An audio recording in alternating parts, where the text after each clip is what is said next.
Assalamualaikum warahmatullahi wabarakatuh. Perkenalkan, nama saya Salwa Silpiana dari semester 3A Fakultas Hukum Universitas Surya Kencana Cianjur. Di sini saya akan mereview jurnal hukum pidana lanjut yang saya dapatkan dari internet yang berjudul Kebijakan Formulasi atas Permanfaatan Hakim dalam Upaya Pembaharuan Hukum Pidana Nasional. Penulisnya yaitu Kilmatin Maulidah dan Nyoman Serikat Putrajaya.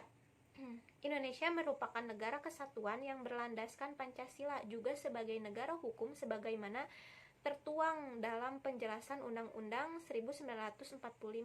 Hukum positif di Indonesia sejak merdeka sampai saat ini masih berpedoman pada hukum warisan kolonial Belanda yang dikodifikasikan ke dalam KUHP, padahal dalam perkembangannya nilai-nilai dalam hukum Belanda sudah tidak sesuai dengan nilai-nilai masyarakat Indonesia. Inilah yang menjadi faktor bekerjanya hukum pidana di Indonesia terkesan sangat kaku, karena KUHP menganut asas legalitas formil yang hanya mengakui hukum tertulis saja. Hukum yang hidup di dalam masyarakat Indonesia seolah-olah diabaikan atau tidak diakui sebagai sumber hukum. KUHP yang berlaku saat ini pada dasarnya tidak mengatur mengenai asas pemanfaatan hakim atau rejected pardon, sehingga apabila terjadi kasus-kasus sepele yang perbuatannya sangat ringan atau sangat kecil, tidak signifikan, maka hakim selalu menjatuhkan putusan pidana,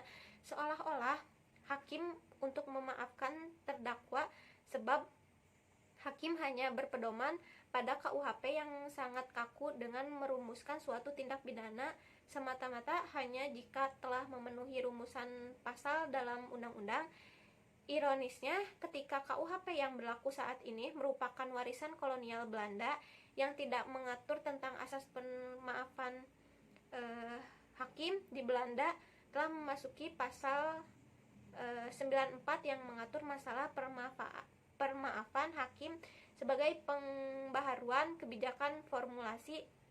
Dalam hal ini perlu diupayakan aturan asas pemanfaatan hakim pada KUHP Belanda terlihat hampir semua dengan rumusan pasal 56 KUHP. Perbedaannya terletak pada adanya pertimbangan dari segi keadilan dan kemanusiaan. Dalam RKUHP, perumusan konsep rejected pardon merupakan konsep yang sesuai dengan nilai-nilai yang hidup dalam masyarakat Indonesia, dengan selaras dengan tujuan pemidanaan yang dirumuskan dalam RKUHP. Sekian yang dapat saya sampaikan. Wassalamualaikum warahmatullahi wabarakatuh.